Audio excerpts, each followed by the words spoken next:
আসসালামু আলাইকুম বন্ধুরা, তোমরা সবাই কেমন আছো? আশা করছি খুবই ভালো আছো। আল্লাহর রহমতে আমিও ভালো আছি। তো কাছে এবং দূরে যে যেখান থেকে আমার এই ভিডিওটা দেখতেছো সবাইকে আমার তরফ থেকে অনেক অনেক ভালোবাসা। তো বন্ধুরা, এই ভিডিওটা আমি আজকে একটু ছেলের ওখানে যাব, সেখানকার এই ভিডিও শিলিগুড়ি যাওয়ার।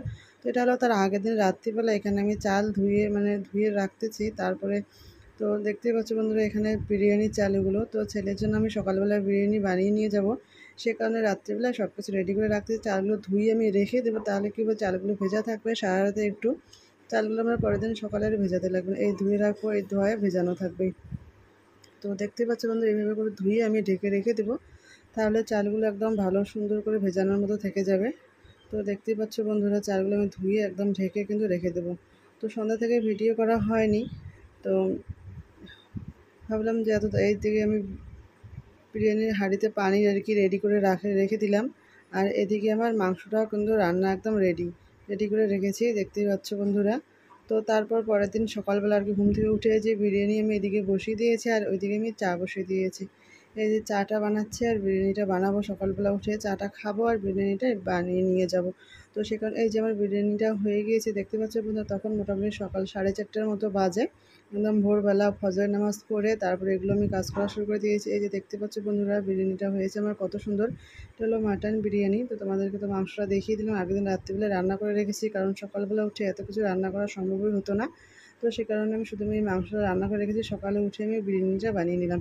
তো এখন আমি হটপটে করে ভরিয়ে নেব ছেলের জন্য। তো তারপরে যে সকালবেলা উঠে যাচ্ছে, একদম খুবই সকালবেলা, তখন মোটামুটি 5:30টার মতো বাজে। তো টোটো করে আমরা দিনহাটা যাচ্ছি তো যেহেতু আমাদের থেকে দিনহাটা একটু দূরে, সেখানে আমরা বাসে করে যাব। এই যে দেখতে পাচ্ছ, বাসে আমরা অলরেডি উঠে গিয়েছি। এই যে বাসে বসে আছে, এই যে ও তো ঘুমাচ্ছে, বাসে উঠে পুরো ঘুম। আর আমি এদিকে বসে আছি, আমি শুধু দেখতেছি এক এক জায়গায় এক এক রকম, কোনো জায়গায় বৃষ্টি হচ্ছে, কোনো জায়গায় বৃষ্টি হচ্ছে না। তো এদিকটা দেখতে পাচ্ছি একদম শুকনো, কত সুন্দর, একদম ভালো ওয়েদার। আর কোনো কোনো জায়গা আবার দেখি বৃষ্টি পড়তেছে, এটাই পার্থক্য। কোথাও গেলে, অনেক দূরের রাস্তা গেলে না এরকমই দেখা যায়। আমার তো বেশ ভালোই লাগে, কোথাও রৌদ্রু কোথাও বৃষ্টি, আবার কোথাও রৌদ্রু বৃষ্টি কিছুই নেই, একদম মেঘলা আকাশ। তো এরকমই ওয়েদারটা। এই যে তারপর দেখতে পাচ্ছ এইদিকে আবার যে বৃষ্টি হচ্ছে, দেখতে পাচ্ছ জানলাটা কিন্তু পুরোটাই ভেজা, বৃষ্টি পড়তেছে তো এরকমই সারা রাস্তাটা ছিল। আমার না গাড়িতে উঠলে না বেশি একটা ঘুম পায় না। যতই আমি ভোরবেলা উঠি না কেন, খুবই কম ঘুম পাই। যদিও ঘুম পাই একটুর জন্য, আবার ঘুম তাড়াতাড়ি ভেঙে যায়। একটু ঘুমটা চোখে লেগেই থাকেই না। ঘুমটা হলে কিন্তু খুব ভালো হতো, যেহেতু আমরা ভোরবেলা উঠেছি আর সারাদিনটা অনেক জার্নি আছে, তার কারণে সেজন্য ঘুমটা হলে কিন্তু ভালো হতো। কিন্তু ওই যে ঘুম হয় না, লাগে, আবার ঘুম ভেঙে যায়। এভাবে করে আমরা যাচ্ছি, যেতে তো মোটামুটি 3.5 ঘন্টার মতো আমাদের লেগেছে। তো 6টার দিকে বাস ছেড়েছে, আর আমরা ওখানে শিলিগুড়িতে নামছি 9:30টার দিকে। তো এভাবে করে যাওয়ার খুবই সকাল সকাল আমরা পৌঁছে গিয়েছিলাম আমার ছেলের ওখানে। তো আর এই যে আমার ছেলের হোস্টেলটা, প্রথমে ঢোকার পর সময় তো ভিডিও করতে পারিনি, যখন বেরিয়ে যাব তখন একটু ভিডিও করে নিচ্ছিলাম। আর আমার ছোটো ছেলেকে বাড়িতে রেখে গিয়েছিলাম, ওকে নিয়ে যাইনি, যেহেতু ওর স্কুল ছিল। সন্ধ্যাবেলা আবার ওর টিউশন আছে, তো স্কুল তো ও যায়নি, ওর দাদিমা ওকে পাঠাতে পারেনি, ও টিউশনটা আছে, সে কারণে আর নিয়ে আসা হয়নি। আর স্কুলটা একটু এই যে ভিডিও করে নিচ্ছি, দেখতেই পাচ্ছ। আমার ছেলেটা এখানে থাকে, স্কুলে দেখলেই কেমন জানি একটা ভিতরটা করে ওঠে। বাড়িতে যেহেতু আসার পরে এই ভিডিওটা আমি আপলোড করছি।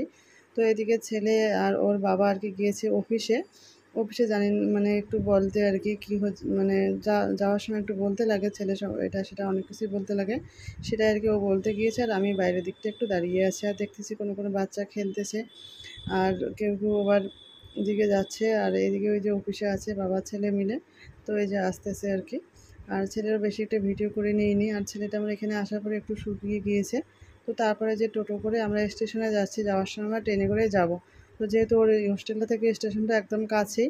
আর সকালবেলা আমাদেরও থেকে সকালবেলা ট্রেনটা আসে, কিন্তু রবিবারকে ট্রেনটা কেন জানি সকালবেলা আসে না। ওদের কি নিয়েও শনিবার দিন রাত্রিবেলা যাবে না, আর সকালবেলা আসবে না। এটাই স্টেশন ট্রেনের নিয়ম। তো কী আর করার, সেজন্য আমরা সকালবেলা বাসে এসেছি। আর যাওয়ার সময় বিকেলবেলা যেহেতু ট্রেনটা থাকে, সেই কারণে আমরা বিকেলবেলা ট্রেনে করে যাব। এই যে দেখতে পাচ্ছ বাইরের ওয়েদারটা কত সুন্দর, একদম এখানে একদম কিন্তু মেঘলা মেঘলা হয়ে আছে। এই যে বৃষ্টি অল্প অল্প 2-1 ফোঁটার মতো পড়ছে। আর বাইরে এই জায়গাটা পুরোটাই সবুজ, একদম পুরো কিন্তু ফাঁকা। আমার কাছে তো বেশ ভালো লাগতেছিল, সে কারণে একটু ভিডিও করে নিলাম। আর এই দিকটায় দেখতে পাচ্ছ বন্ধুরা, পাহাড় দেখা যাচ্ছে। যেহেতু এই জায়গাটা কিন্তু দার্জিলিং ডিস্ট্রিক্ট পড়ে, আমার ছেলে হোস্টেলটা যেইখানে, সেটাও কিন্তু দার্জিলিং ডিস্ট্রিক্ট। তো একদম পুরোটা এটা দার্জিলিংয়ের ডিস্ট্রিক্ট পড়ে আর কি। আর এখানে দেখতে হচ্ছে যে পাহাড়টা দেখালাম, সেই পাহাড়টাই কিন্তু একদম পাহাড়টার ওপাশে কিন্তু দার্জিলিং, একদম যেখানে সবাই ঘুরতে টুরতে যায় সেই দার্জিলিংটাই আর কি। আর এই সাইডে এই যে বাড়িগুলো দেখতে পাচ্ছ, এখানে সব আর কি খ্রিস্টানদের বাড়ি, তারপরে আর এক যে কি জাতি থাকে না, ওগুলোর বাড়ি বেশি এখানে। তো লোকগুলোকে দেখেই বোঝা যায় আর কি ওরা কোন মানে কোন জাতির কি ধর্ম ওদের, তো দেখলেই কিন্তু বোঝা যায়। তো এগুলো এদের বাড়িঘরগুলো কিন্তু একটু অন্যরকম, বেশ কিন্তু ভালোই লাগে। আর সবগুলো লোকই মোটামুটি এই যে সবার বাড়িতে একদম গ্রামে যেরকম, ঠিক এই জায়গাটাও ঠিক সেরকম গ্রামের মতোই।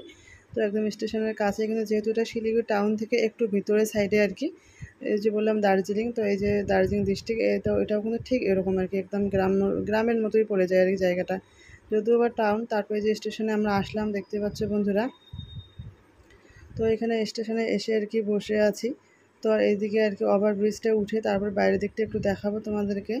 তো এই যে দেখতে পাচ্ছ, এই যে ওভারব্রিজটা উঠে তারপরে আর কি এই যে বাইরে একদম পাহাড়টা দেখা যাচ্ছে, গাছ টাছগুলো দেখা যাচ্ছে কত সুন্দর। তো এটা হলো মানে এখানে যে ওভারব্রিজ একটা আছে সেখানে উঠে যে দেখালাম আর কি, তোমাদেরকে একটু শেয়ার করলাম বাইরে মানে বাইরের সাইডটা আর কি। আর এদিকে তারপর আমরা যে ট্রেনে উঠে বসে পড়েছি, ট্রেনে কিন্তু একদম ফাঁকা, বেশি একটা লোকজন নেই। আমরা দুজন দু সাইডে বসে আছি আর কি, ট্রেনটা এখনও থামেনি, মানে ছাড়েনি আর কি, এখানে বসে আছে আর ছাড়বে। তো বন্ধুরা দেখতেই পাচ্ছ এখন ছেড়ে দিয়েছে অলরেডি ট্রেনটা। তো এদিকে অনেক লোকজনই আছে, আমরাও আর কি এই সাইডে আছি, তো অনেক লোকেই আর কি এদিকে ওঠানামা করতেছে। আর তোমাদেরকে এর আগের একটা ভিডিওতে আমি দেখিয়েছিলাম আমার মায়ের সঙ্গে ট্রেনে যাওয়া, তো সেদিন আরেক সাইডে দেখিয়েছিলাম, আজকে দেখাবো আরেক সাইডটা। তো একদম পাহাড়ের মাঝখান দিয়ে যাওয়া, সেদিনও তো তোমাদেরকে দেখিয়েছিলাম পাহাড়ের মাঝখান দিয়ে গিয়েছিলাম। তো সেদিন অত পাহাড়টা তোমাদেরকে দেখাতে বা বোঝাতে পারিনি, শুধু চা বাগানগুলো দেখিয়েছি আর বলেছিলাম যে পাহাড়ের সাইড দিয়ে যাচ্ছে।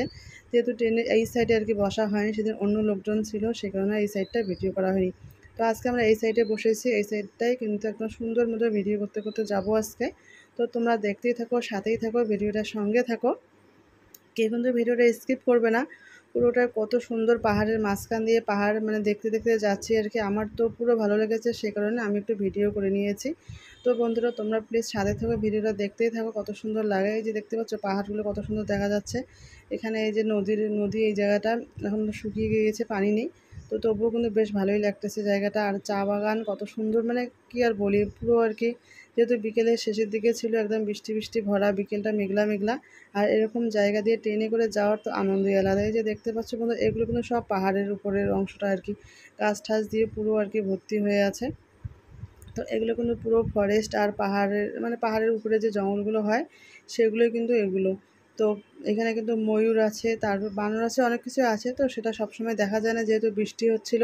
তো সে কারণে কোনো কিছু বাইরে আসছিল না। এর আগের মানে কোনো দিন যদি এসেছিলাম দুই একদিন আমি দেখেছিলাম ময়ূরগুলোকে। তো তখন তো মোবাইলে ভিডিও করার ইয়ে ছিল না, তখন আর কি যখন থেকে ভিডিও করা শুরু করি তখন থেকে কেন জানি না এগুলো আর চোখে পড়ে না। বেশ কিন্তু সুন্দর প্রকৃতিটা, আর বেশ কিন্তু ভালো একটা জায়গা দিয়ে যাচ্ছি।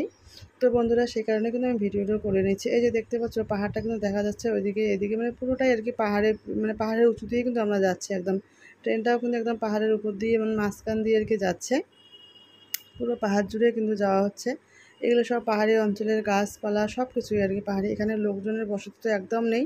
আবার কোনো কোনো জায়গায় দেখে আবার লোকজন আছে, আবার মানে যেরকম আর কি বুঝি না এগুলো। এই যে দেখতে পাচ্ছ বন্ধুরা, এদিকে কিন্তু নেই লোকজন, কিন্তু এই যে স্টেশনের কাছে হয়তো ওই সাইডে হয়তো আছে দু একটা বাড়ি। তো আমি তো বেশিরভাগ দেখলাম যে আমার চোখে মানে বাড়িঘর প্রায় চোখে পড়লেই না, শুধু স্টেশনগুলোই দেখছি। আর রাস্তা হয়তো সাইডে আছে, এইটা হলো সেবক আর কি স্টেশন, এই স্টেশনটা আছে যে, তাই সেবক স্টেশন এখানে একটু দাঁড়াবে। তো এই যে দেখতেই পাচ্ছ একটা স্টেশনে আর কি দাঁড়ানোর জন্য রেডি হচ্ছে আর কি ট্রেনটা। তো এটা হলো সেবক স্টেশন, একদম পাহাড়ের মাঝখানে এই স্টেশনটা। এই যে দেখতে পাচ্ছ উঁচু পাহাড়, কত সুন্দর লাগতেছে জায়গাটা। তো এরকম জায়গায় কি ভিডিও না করে কি থাকা যায় বলেন তো বন্ধুরা? তো সে কারণে একটু ভিডিওটা করা। তো বন্ধুরা তোমরা কিন্তু কেউ কিছু মনে করবে না, ফুল ভিডিওটাই কিন্তু দেখবে, বারবার করে বলছি। এই যে দেখতে পাচ্ছ ওই সাইডে কিন্তু রাস্তা আছে, ওই সাইড দিয়ে আর কি। আর এই যে দেখতে পাচ্ছ একদম পাহাড়ের মাঝখান দিয়ে এই জায়গাটা তো বেশ সুন্দর মানে লাগছিল আমার কাছে দেখতে। ওই যে পাহাড়ের সাইড দিয়ে দেখতে পাচ্ছ রাস্তাটা, ওই যে গাড়িগুলো লাইন ধরে ধরে দাঁড়িয়ে আছে, ওই দিক দিয়ে কিন্তু দার্জিলিং যাওয়ার রাস্তা ওইটা। তো এই যে মাঝখান দিয়ে আর কি একটা ওই সুন্দর একটা ঝুলন্ত ব্রিজ, এই ব্রিজটা কিন্তু সেবকের আর কি, মানে ব্রিজটা আর কি ওই যে সবাই ঘুরতে আসে ওই ব্রিজটাই, সেই ব্রিজটা অল্প একটু দেখা যাচ্ছিলো, বেশি একটা দেখা যায়নি। তো খুবই সুন্দর আর কি ব্রিজটা, এই সাইড দিয়ে রাস্তাগুলো। তো এগুলো দিয়ে লোকজন যাওয়া আসা করে, এই দিক দিয়ে কিন্তু ওই যে বললাম দার্জিলিং, এই পাহাড়টা পার হলে কিন্তু দার্জিলিং পড়ে। তো সে কারণে মানে এদিক দিয়ে রাস্তাটাই আছে, বেশিরভাগ মানে বাড়িঘর আর কি নেই।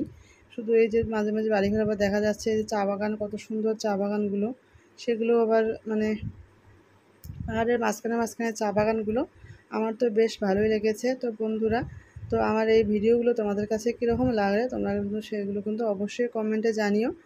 আর যদি নতুন বন্ধু আমার এই ভিডিওগুলো দেখে থাকো, অবশ্যই কিন্তু সাবস্ক্রাইব করে বেল আইকন বাজিয়ে পাশে থেকো। আর যদি কোনো পাশে থেকো আর ভিডিওর কোনো অংশ ভালো লাগে তোমরা কিন্তু সেটা অবশ্যই কমেন্টে জানিও। আর নোটিফিকেশনটা করলে কি তোমরা যদি এখন ভিডিওটা দেখতে সময় না পাও, পরে যে কোনো সময় তোমরা ভিডিওটা দেখতে পারো।